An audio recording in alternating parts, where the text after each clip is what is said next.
Hello दोस्तों, आप सभी का मेरे यूट्यूब चैनल RM एजुकेशन पर स्वागत है। आज हम पढ़ेंगे एमपीटेट वर्ग दो की चयन परीक्षा का प्रैक्टिस सेट नंबर 17। ये जो मैंने अभी चयन परीक्षा के प्रैक्टिस सेट तैयार किए हैं, यह मात्र 30 क्वेश्चन के प्रैक्टिस सेट तैयार किए हैं। और जैसे ही हमारा एमपीटेट वर्ग 2 का नोटिफिकेशन आता है तो उसके बाद सिलेबस अनुसार मैं आप लोगों को पूरे 100 क्वेश्चन के प्रैक्टिस सेट आप लोगों को इसी चैनल पर उपलब्ध करवाऊंगा। तो चलिए आज का हमारा वीडियो स्टार्ट करते हैं।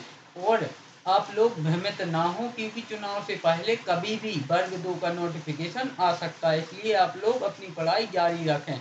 अगर आप लोग वैसे थ्योरिकल नहीं पढ़ सकते हैं तो कम से कम ये 30 क्वेश्चन के प्रतिदिन एक एक दो बार इनका रिवीजन करते रहें, क्योंकि ये 30 क्वेश्चन के जो प्रैक्टिस सेट है इनमें बहुत ज़्यादा समय नहीं लगेगा। तो आप अपनी पढ़ाई जारी रखें, क्योंकि नोटिफिकेशन कभी भी आ सकता है।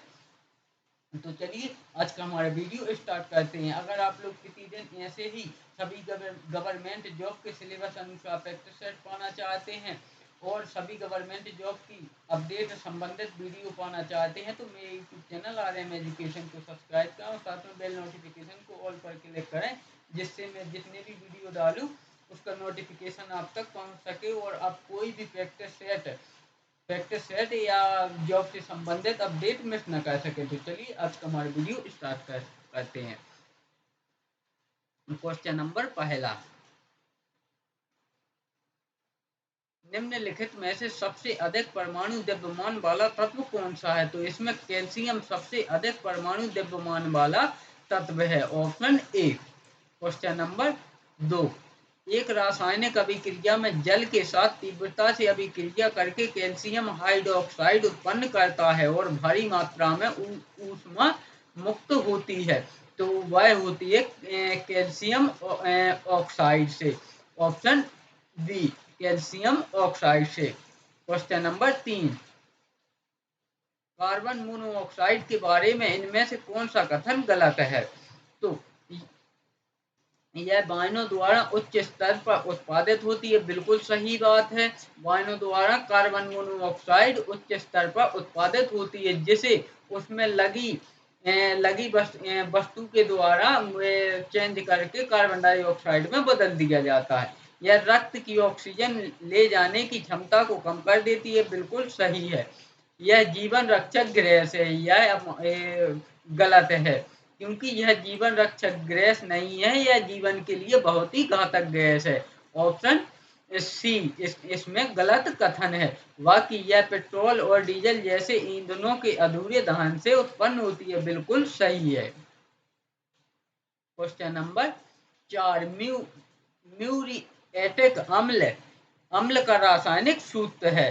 तो म्यूरिएटिक अम्ल का रासायनिक सूत्र है HCl, जो कि यह हमारे पेट में भी पाया जाता है। इसी को हाइड्रोक्लोरिक अम्ल कहते हैं, लेकिन यह सबसे ज्यादा प्रचलित हाइड्रोक्लोरिक अम्ल यानी HCl से ही जाना जाता है। इसे पहले बोलते थे म्यूरिएटिक अम्ल, ऑप्शन डी। क्वेश्चन नंबर 5, पानी में क्या होने पर उसे भारी पानी कहते हैं? तो हाइड्रोजन का भारी समस्थानिक होने के कारण उसे भारी पानी कहते हैं, option A, option A. Question number 6, शहद के लिए मधुमक्खियों और छत्तों का पालन और रखरखाव कहलाता है, तो यह कहलाता है एपीकल्चर, ऑप्शन बी, एपीकल्चर। और फ्लोरिकल्चर फूलों की खेती को कहते हैं, और सेरिकल्चर रेशम कीट पालन को कहते हैं, और पीसीकल्चर मछली पालन को कहते हैं।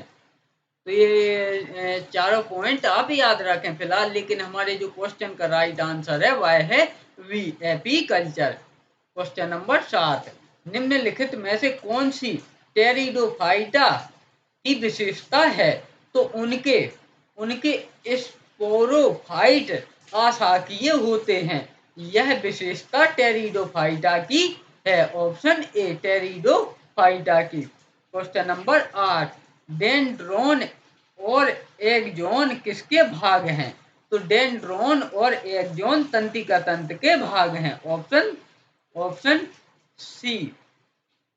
दोस्तों थोड़ी सी इसमें टाइपिंग में मिस्टेक हो जाती है तो उसके लिए माफी चाहता हूँ।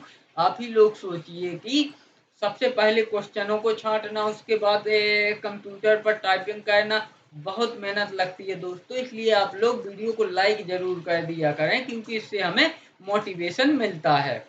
Question number 9, dot dot dot pineal ग्रंथि से स्त्रावित होता है। तो पीनियल ग्रंथि से स्त्रावित होता है मेलाटोनिन, ऑप्शन डी मेलाटोनिन। और इसका जो कार्य होता है वह होता है नींद लाना, यानी कि जितना अधिक मेलाटोनिन स्त्रावित होगा होगा मानव को उतनी ही अधिक नींद आएगी। यानी मानव कोई भी व्यक्ति हो, महिला हो पुरुष हो, जितना अधिक उसकी पीनियल ग्रंथि जितना जितना अधिक मेलाटोनिन स्त्रावित करेगी उसे उतनी ही अधिक नींद आएगी।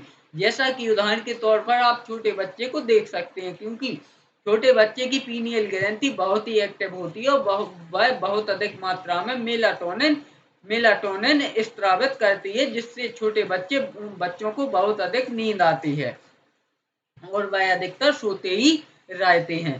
क्वेश्चन नंबर 10 है, ट्राइग्लिसराइड्स राइड्स एक प्रकार के डॉट डॉट डॉट होते हैं। तो यह होते हैं वसा, ऑप्शन सी।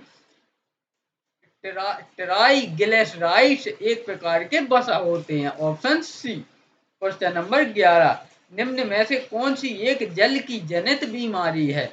तो इसमें जो जल की जनित बीमारी है वह है हैजा, ऑप्शन बी वह है हैजा।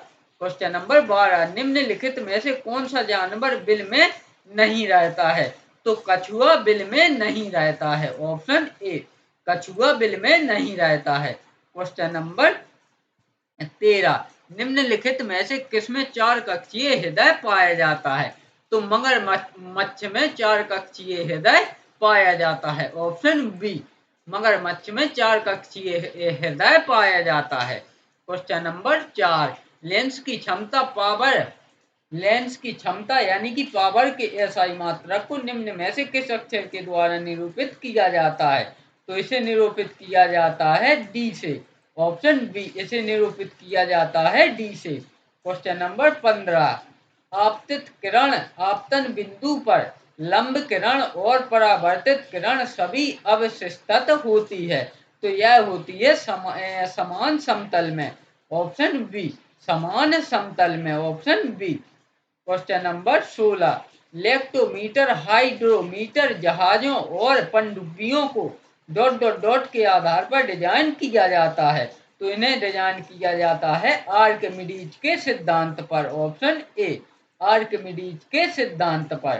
क्वेश्चन नंबर 17, निम्नलिखित में से कौन सा युग्म ऊर्जा की इकाई दर्शाता है। तो इसमें कैलोरी और जूल ऊर्जा की इकाई दर्शाता है, ऑप्शन डी कैलोरी और जूल। क्वेश्चन नंबर 18, दो टर्मिनल वाला एक निष्क्रिय विद्युत घटक है जो परिपथ में विद्युत प्रतिरोध उत्पन्न करता है। तो वह है प्रतिरोध, ऑप्शन ए प्रतिरोध, option A. Question number 9, sorry question number यहाँ 19 होना था। यही दोस्तों थोड़ी बहुत टाइपिंग में मिस्टेक हो जाती है, क्योंकि जब इतने बड़े क्वेश्चन टाइप करते हैं तो थोड़ी बहुत उसमें नॉर्मल मिस्टेक हो जाती है। क्वेश्चन नंबर 19, निम्नलिखित में से कौन सा ध्वनि तरंगों का एक अभिलक्षण नहीं है। तो प्रागामी तरंग यह तो अभिलक्षण है, यांत्रिक तरंग यह भी अभिलक्षण है। यानी कि प्रगामी भी होती हैं तरंगें और यांत्रिक भी होती हैं तरंगें। विद्युत चुंबकीय ध्वनि तरंगें नहीं होती हैं। जैसे प्रकाश है तो यह एक विद्युत चुंबकीय तरंग है, ना कि ध्वनि तरंग एक विद्युत चुंबकीय तरंग नहीं है, ऑप्शन सी। क्वेश्चन नंबर 20 है, ड्यूटेरियम और ट्राइटियम निम्न है। तो ड्यूटेरियम और ट्राइटियम हाइड्रोजन के समस्थानिक हैं, ऑप्शन बी हाइड्रोजन के समस्थानिक हैं। क्वेश्चन नंबर 21 है, धातु का वह गुण क्या कहलाता है जिसके कारण वह चमकदार सतह करती है। तो वह है धातुमय प्रदीपन, ऑप्शन सी धातुमय प्रदीपन, ऑप्शन सी। क्वेश्चन नंबर 22 है, प्रतिरोधकता की एसआई इकाई है। तो प्रतिरोधकता की एसआई इकाई है ओम मीटर, ऑप्शन डी। प्रतिरोधकता की एसआई इकाई है ओम मीटर। क्वेश्चन नंबर 23, प्रत्येक वृक्क डॉट डॉट डॉट कहलाने वाली लगभग लाखों छोटी नालिकाओं से बना होता है। तो वह है वृक्काणु यानी कि नेफ्रॉन्स, ऑप्शन डी। वृक्काणु यानी कि नेफ्रॉन्स। क्वेश्चन नंबर 24, कौन सा शब्द उन जीवों के लिए प्रयुक्त होता है जिनके शरीर के बाएं तथा दाएं अर्धांग का डिजाइन समान होता है? तो वह होता है द्विपार्श्व सममिति, ऑप्शन ए। द्विपार्श्व सममिति, ऑप्शन ए। द्विपार्श्व सममिति। क्वेश्चन नंबर 25, निम्न में से कौन सा एक कोशिका का नहीं बना हुआ है? तो स्पाइरोगायरा एक कोशिका का नहीं बना हुआ है। बाकी अमीबा एक कोशिकीय जीव है। युग्मनज यह भी एक कोशिकीय जीव है, और मुर्गी का अंडा यह भी एक कोशिकीय जीव है। जबकि स्पाइरोगायरा एक कोशिकीय जीव नहीं है, यानी कि एक कोशिका से नहीं बना हुआ है। क्वेश्चन नंबर 26, तो इसका जो राइट आंसर है वह है स्पाइरोगायरा। क्वेश्चन नंबर 26, निम्नलिखित में से कौन मुकुलन द्वारा प्रजनन करता है? तो हाइड्रा मुकुलन द्वारा प्रजनन करता है, ऑप्शन डी। क्वेश्चन नंबर 27, एक लेंस की शक्ति इसकी डॉट डॉट डॉट के व्युत्क्रमानुपाती होती है। तो यह होती है फोकस दूरी के व्युत्क्रमानुपाती, ऑप्शन ए। क्वेश्चन नंबर 28, खगोलीय पिंड किसकी मदद से रात में देखे जा सकते हैं? तो खगोलीय पिंड दूरबीन की मदद से रात में देखे जा सकते हैं, ऑप्शन ऑप्शन बी, दूरबीन की मदद से। क्वेश्चन नंबर 29 है, उच्च दाब के अंतर्गत संग्रहित की गई प्राकृतिक गैस है। तो वह है CNG, ऑप्शन ए। CNG यानी कि compress natural gas, CNG, option A. Question number 30 है, और आज के हमारे इस वीडियो का अंतिम प्रश्न है, निम्न में से कौन सा संघ सबसे बड़ा जंतु संघ है? तो ऑर्थ्रोपोडा सबसे बड़ा जंतु संघ है, ऑप्शन सी। ऑर्थ्रोपोडा सबसे बड़ा जंतु संघ है। इस प्रकार हमने माध्यमिक शिक्षक वर्ग 2 की चयन परीक्षा का प्रैक्टिस सेट नंबर 17 कंप्लीट किया। लेकिन अभी जो मैं प्रैक्टिस सेट आप लोगों को उपलब्ध करवाता हूँ वह है मात्र 30 क्वेश्चन के। जैसे ही हमारा वर्ग 2 का नोटिफिकेशन आता है उसके बाद पूरे 100 क्वेश्चन का आप लोगों को नोटिफिकेशन इसी यूट्यूब चैनल पर उपलब्ध होंगे। तो आप लोग अपनी पढ़ाई से भ्रमित ना हो, क्योंकि बहुत जल्दी ही हमारा वर्ग 2 का नोटिफिकेशन आने वाला है। तो वीडियो में अंत तक बने रहने के लिए धन्यवाद।